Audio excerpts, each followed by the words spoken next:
For Indians, Malaysia is the most affordable international trip. If you are planning to go for a Malaysia trip, then this video is going to be your travel guide. So, watch the video completely to understand the visa process, must-visit attractions, hotel information, and the total budget to expect for your Malaysia trip.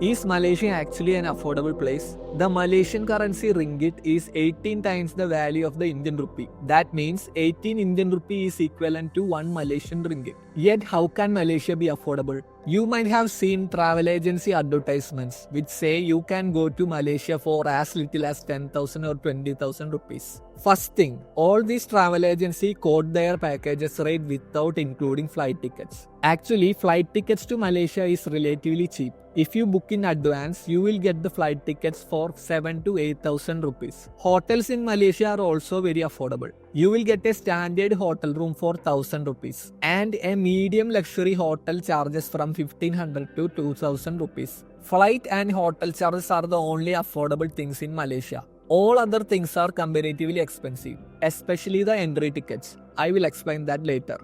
The tour packages offered by these travel agencies will only take you to Kuala Lumpur. Malaysia is not just Kuala Lumpur. Petronas Twin Tower, KL Tower and Aquarium are the most commonly visited place in Kuala Lumpur. But what you have to keep in mind is all these locations are free to visit only from outside. You can go in front of these places and take pictures with them in the background. But you will have to buy tickets if you want to enter inside these attractions. For example, Petronas Twin Tower is the most famous tourist attraction in Malaysia. But the entry ticket to this tower costs around 2,000 rupees. This makes it an expensive location to visit for a budget traveler. This is just one example. Most of the places in Malaysia are like this. So, what I am trying to say is, Malaysia is affordable only if you are planning to roam around the city without purchasing any entry tickets. It will become expensive when you want to experience all the attractions and visit all the locations other than Kuala Lumpur. In this video, I am going to share the main tourist attractions in Malaysia and their ticket charges. Then you will understand the perfect Malaysian itinerary and approximate budget.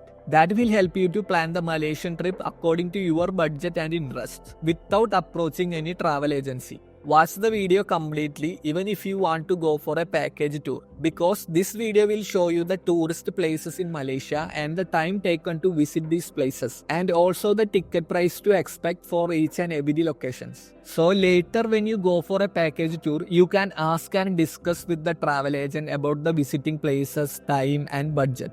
What are the places included in their package? What is the time frame assigned to visit all these places? And how much are they charging for covering these places? You will be able to ask all these details to a travel agent when you go to purchase their Malaysia tour package. So without wasting any more time, let's go to the detailed travel itinerary. First step is flight tickets. You guys already know about Skyscanner website. So check Skyscanner website for getting cheap deals. Flight ticket charges may vary based on your departure location. The approximate cost for a round trip will be around 15,000 to 20,000 rupees. One more important thing to keep in mind is they only allow 7 kg cabin luggage in most of the Malaysian flight tickets. There won't be a check-in luggage included in the ticket. So you may have to purchase additional luggage in case you are planning to carry more luggage with you. Just keep it in mind while booking the tickets. Additional 20 kg luggage may cost you around 1,500 to 2,000 rupees extra. That's all you need to know about booking a Malaysian flight ticket. The next step is visa. Indians don't need a visa to travel to Malaysia, but you have to fill a digital arrival card before going to Malaysia. It is an online form. I will share the application link in the description. You will have to fill this digital arrival card only 3 days prior to your departure date. Information about your flight tickets and hotel bookings are needed to fill this form. So you have to book the flight tickets and hotels first before filling the digital arrival card. You will get an email confirmation after filling this form. Then you are officially set to land in Malaysia. Other important area is your accommodation in Malaysia. You can use Agoda or Booking.com to book your hotel rooms. I will share the details of the hotels that I stayed. You can go for those hotels if you want, or else you can find a hotel according to your needs using these booking apps. One more thing, some of you might have heard about Langkawi. It is a famous tourist location in Malaysia. Langkawi is a beautiful island and is a part of Malaysia. To visit Langkawi, you have to take a flight from Kuala Lumpur.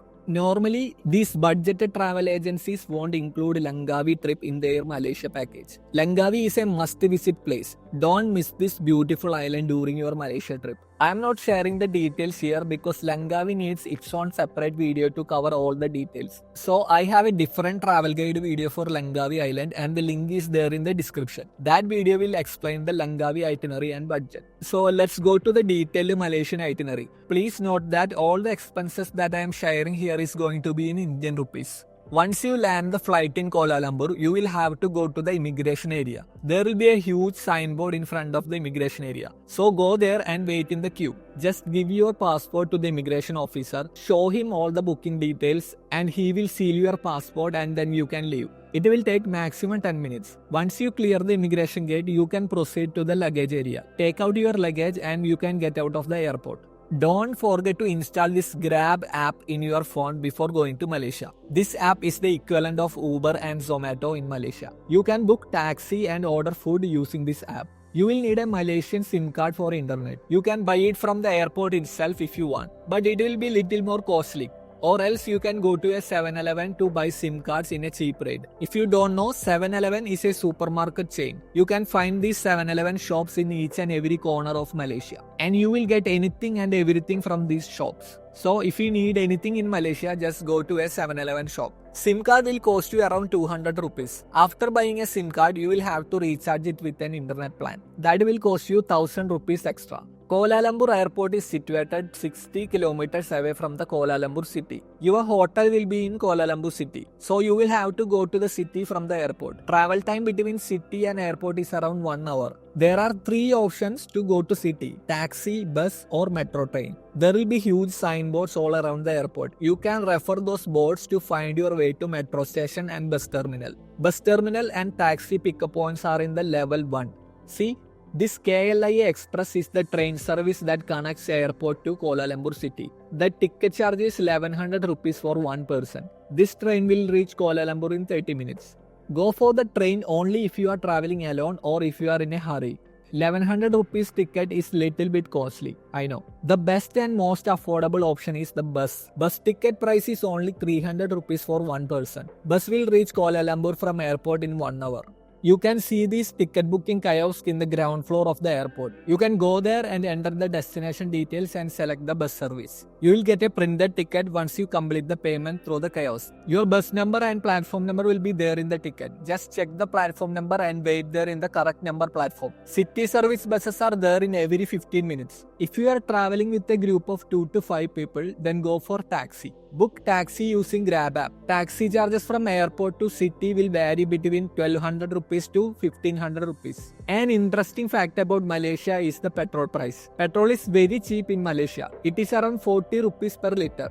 Because of the same reason, taxi charges are also very low. Taxi is the best option for local transportations. So you can choose taxi or bus or train according to your convenience. Select any of these and go to your hotel in Kuala Lumpur. Actually, I stayed in 2 different hotels. One was in Kuala Lumpur and the other one was in Bukit Bintang. Bukit Bintang is one of the most famous city in Kuala Lumpur. Most of the tourist attractions are located around this Bukit Bintang area. So always try to book hotels near to Bukit Bintang locality. The name of the first hotel I stayed was Upper View Regalia Hotel. I paid 1600 rupees per night for a double bedroom. It was a really good place. I had a pleasant stay in this hotel. They have rooftop pool. A lot of tourists were staying there, including foreigners. See, this is the view from my room in this hotel. It is worth the money paid. This hotel is suitable for couples and families. Please note, the hotel tariff may vary with respect to the season. The second hotel name was Casa Residency Apartment. Actually, this one is not a regular hotel. It is a residential apartment. Some of the flats in the apartment are converted into hotel rooms. This was also a very good experience, suitable for couple and family. They have gym and swimming pool in this facility. This is the view from the hotel room. I paid 1500 per night for a double bedroom. You can book any of these hotels if you want. I stayed in 2 hotels only because I wanted to give you options while suggesting hotels in Malaysia. You don't need to book 2 hotels. You can stay at one place and enjoy your trip. After booking hotels, we can go through the tourist locations in Malaysia. Before that, I would suggest you to take a screenshot of this map, or else you can download a PDF form of this map from ktmb.com website. This is the route map of all the trains and metro services in Malaysia. There are different train services in Kuala Lumpur, such as commuter train, monorail train and metro train. It will be very confusing for a first timer in Malaysia. So this map can help you to find the correct train service. This is KL Central Station marked in the red circle. This is the transportation hub of Kuala Lumpur. That means this station is the connecting station of all types of train services and buses. All the trains that runs through Kuala Lumpur will cross this station at some point of its journey. It is just like our Bangalore Majestic Station. This KL Central Station is situated right in the center of the city. All other locations are almost in the same distance from this station. Bukit Bintang is also near to this station. Not just trains, you will get any long distance bus services from this station. KL Central is the starting point of airport buses. Buses will arrive at the basement level of KL Central Station. The bus ticket booking counter is also situated in the basement level. Okay, now you are all set for exploring Malaysia. Let's go to the itinerary.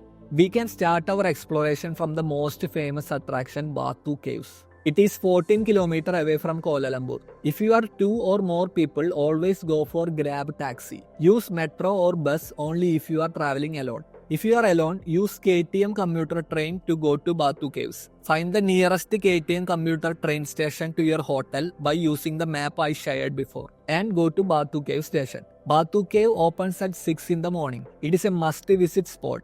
An Indian temple built inside a huge cave, that is Batu Cave. There is no entry fee. Reach there early in the morning to avoid crowd and long queue. It will take approximately 1 hour to explore this place. There are so many things to see inside this cave temple, but I am not showing all those because that will increase this video length. This is Malaysia itinerary video, so I am sharing only the necessary informations. If you need to see the Batu Caves in details, add a comment and I will make a separate video inside Batu Cave. After finishing Batu Caves, there is another nearby attraction. It is called National Zoo of Malaysia. It is very near to Batu Cave, so don't need to use metro train. Book a Grab taxi. That will be more convenient and cheap. But I would never suggest you to visit this zoo. Frankly, it is a very bad experience. It's not worth the time and money. The entry ticket is 1700 rupees. This ticket will take you to a pathetic zoo where you can see some sleepy lions, 1 or 2 giraffes, some deers and few elephants. I strongly suggest you not to waste your money here. If you are with family and with kids and you are okay to spend too much money for nothing, then you can visit this zoo or else avoid it. After this, you can go to Tien Hau Temple. I don't know if it's the correct pronunciation or not. Just enter this name in Google Map and you will get it. This was once a trending location in Instagram, but in reality, not a very exciting place. But you can give it a try. It is good for taking pictures and reels. There is no entry tickets. It is better to go there in taxi because the nearest metro station is KL Central, which is 3 kilometers away from the temple. A calm and beautiful temple, good for photography. It's gonna take at least 30 minutes to visit this place. From Tien Hau Temple, go to Little India. As you know, there are a lot of Indians living in Malaysia. Little India is a street where you can see Indian culture, Indian shops, hotels and restaurants. It is funny to watch India again after going to Malaysia. For Indians like us, this Little India street is not an exciting place to visit. But other country tourists love this street. So you can also give it a try. You can spend some time there. It's a walking street kind of thing. After exploring Little India for some time, book a taxi and go back to your hotel. This is all we have planned for our first day in Malaysia. Because we started our tour just after landing in Malaysia. Some of you may need to take some rest after the long flight. So end your day early and spend evening in hotel or in the city streets, exploring local food and shops. It's up to you. In the second day, start early so you can visit more places in one day. Let's go to the National Museum of Malaysia. This museum will open at 9 in the morning. Reach there by 9 to avoid crowd. Entry tickets cost 100 rupees per person. Not a must-visit place, give it a try only if you like to visit museums. The museum has 2 floors and 4 sections. That means 4 galleries. Gallery A is about human evolution. In this section, we can see the remains of human evolution found in Malaysian land. Some archaeological remains are also there. Gallery B showcases the findings from the ancient Malay civilization. Remains of old Malay culture, kingdom and tribes are there in this gallery. Gallery C is about the colonial era of Malaysia. Malaysia was a colony of old Portuguese and British countries. This section of museum has all the historical remains from the colonial time of Malaysia. Gallery D is about New Malaysia after the independence. This is all about the National Museum of Malaysia. If you are interested in all these things, pay a visit to the museum. Next location is Merdeka Square. It is also known as Independence Square. It's an important landmark in Malaysia. Malaysia was a British colony for almost 150 years. The first Prime Minister of Malaysia, Tunku Abdul Rahman, raised the Malaysian flag here in the square on August 31, 1957 by issuing a proclamation of Malaysia's independence. It was the most important incident in the history of Malaysia. So this Merdeka Square holds an important place in the life of Malaysian people. Never miss this place while visiting Malaysia. After this, we can go to Central Market. You can walk from Merdeka Square to Central Market. Central Market is nothing but a large local street market where you can find local Malaysian food, handicrafts and clothes. If you are planning to buy souvenirs or some Malaysian goods, this is the perfect spot for that. It is a time pass location. You can spend some time and enjoy the shopping and food. There are few other tourism attractions near to Central Market. You can also cover them after finishing Central Market. One of them is Chinatown. Chinatown is just a walking street built in Chinese theme. You will get all types of Chinese products. This entire street is filled with Chinese restaurants, shops, hotels, and even street decoration is also in Chinese theme. A market stretching in a length of 1 kilometer. You can enjoy the shopping and food. This Chinatown market is also known as Petaling Street. It is one of the main tourist attractions in Malaysia. You can see a huge entrance gate in the roadside. Just go inside and the street starts from there. You can walk from this end to other end. In one end of Chinatown, there is a Chinese temple called Guandi Temple. You can also visit this temple while you are there in Chinatown. Just a small Chinese temple with calm and peaceful vibe. They won't allow camera inside the temple. It won't take much time. You can finish it in 10 minutes. After seeing all these locations, walk to Kai Chai Hong. This is also a street. It looks like a heritage site. It has this beautiful wall paintings all around it.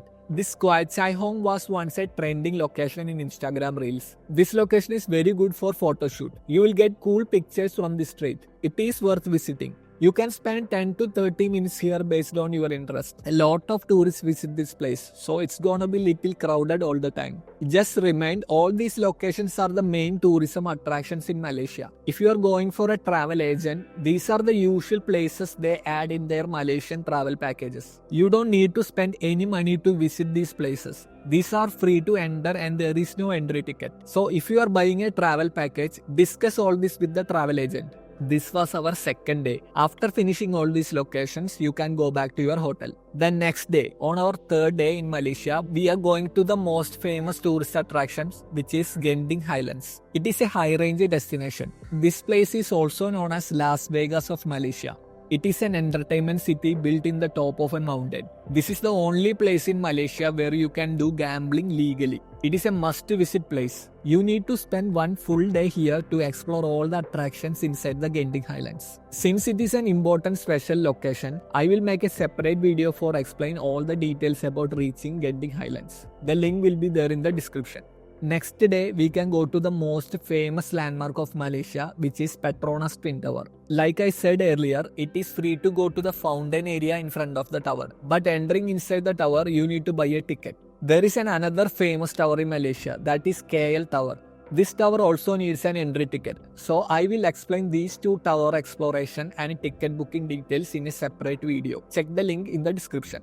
You can also go to the Aquaria KLCC while visiting Twin Tower. Go there right after finishing the Twin Tower. It is an aquarium. You need to buy entry tickets, which is 1600 rupees per head. It is an entertaining place, especially with kids and family. Also, this is one of the most famous tourist attraction in Kuala Lumpur. There are huge glass tanks and different types of color fishes inside it. You can see different species of fishes there. Not just fishes, there are other types of animals also. Some types of reptiles are there. Some snakes, spiders, lizards. Kids will like it. After seeing all this, you will get into another section of the aquarium. That is the best part of this entire place. It is a huge glass tube submerged in water. You can walk through the glass tube and see fishes all around you. It was a very nice experience. You will love it. Not just fish, there are stingrays, sharks and turtles also. This section of the aquarium was really good. It is a long glass tube. It will take you at least 15 to 20 minutes to see all these things. After completing all these locations, you have finished all the famous tourism destinations in Malaysia. These are the usual Malaysia travel package locations. Apart from these locations, you can visit some of the famous shopping malls in Malaysia. The main shopping mall in Kuala Lumpur is Suria KLCC Mall. This mall is located in the same complex as of the Petronas Twin Tower. Suria KLCC Mall, Aquaria KLCC and Petronas Twin Tower. Three of them shares one single building in the same compound. So visit all these three places at once. Another famous shopping mall is Plaza Loyat. This is a special mall for only electronics items. Usually we Indians like to purchase mobile phones and cameras while visiting a different country. Because in India tax rate is higher than other places. So electronics rate in India is higher than that of other countries like Malaysia or Thailand. If you are visiting Malaysia, this Plaza Loyat Mall is your destination for buying electronics. I will show you all the details about this mall in a separate video. So just keep in mind, if you want to buy electronics like camera or mobile phone, just come to Plaza Loyat Mall. In the evening, you can go to a night street. It is called Changkat Night Street. It is a main night street in Malaysia. It is located in Bukit Bintang. A lot of bars, restaurants and massaging centers are there in this street. It is a good place to spend one night enjoying food and night vibes.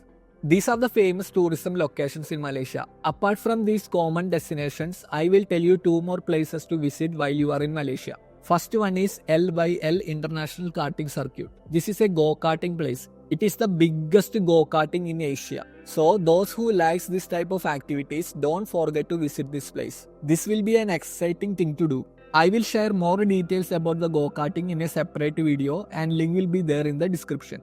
Next location is for adventure lovers. It is called Gua Tempuran. This is a natural cave exploration activity. This cave is an underground limestone cave which expands over a length of 4 kilometers. This is one of the biggest cave in Malaysia. This place is only for adrenaline junkies. If you like to do adventure activities, then you must visit this cave. This location also needs a separate video for sharing all the details. I will add the link in the description. Now we have covered all the locations in Kuala Lumpur. We need at least 4 days to complete Kuala Lumpur tour. One of the 4 days is for exploring Genting Highlands. Then Langkawi Island. You need to spare at least 2 days for your Langkawi trip. In total, you will need 6 to 7 days to explore most of the tourism locations in Malaysia. Usually these travel agencies won't include Langkawi in their package. That's why they have Malaysia packages for 3 to 4 days. Select your own itinerary and budget based on your interest. Don't wait for a travel package. Plan your own trip using this video.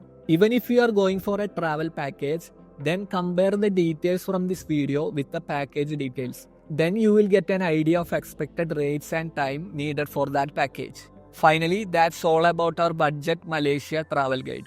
If you find it useful, don't forget to hit the like button. Share your thoughts, questions and feedbacks in the comments. Let's see the budget breakdown for your Malaysia trip. First, flight tickets. It's not a fixed rate. The flight charges may vary according to the season, also based on your departure location. So expect a rate from 15,000 to 20,000 for a round trip. Second, accommodation. This is also not a fixed rate. It depends on the hotel and seasons. An average rate will be around 1500 rupees. You will get cheaper hotels also. There are hotels starting from 800 rupees. 1500 is an average standard rate. So for a 4 days trip, the approximate cost will be around 6,000 rupees. Then food. Food is personal. It changes from person to person. Even though we can assume 800 rupees per day for an average human. That means 3500 rupees for 4 days. Next is local transportation like metro, taxi and buses. These costs are also depends on the places that you are going. We can take an average of 1000 rupees per day for all the metro and bus ticket charges. So a total of 4000 for 4 days. Then the total budget will be around 27,000 to 28,000. This is the average amount of a normal budget tour package in Malaysia. It may vary based on the season. And also, if you are traveling in a group of 2 or 4 people, the rate will be even more cheaper than this. Now, like I already said, there are some places where you need to buy entry tickets. Let's see what will be the cost if you are buying entry tickets. Petronas Twin Tower ticket is 1900 rupees. KL Tower ticket is 2000 rupees. Don't buy KL Tower ticket, it's not worth it. If you want to see a tower, go to Petronas Twin Tower. Don't go to KL Tower. KL Tower is a bad experience for 2000 rupees ticket. Aquare KLCC tickets are 1500 rupees. For visiting Genting Highlands, you don't need entry tickets, but you need to buy tickets for the cable car.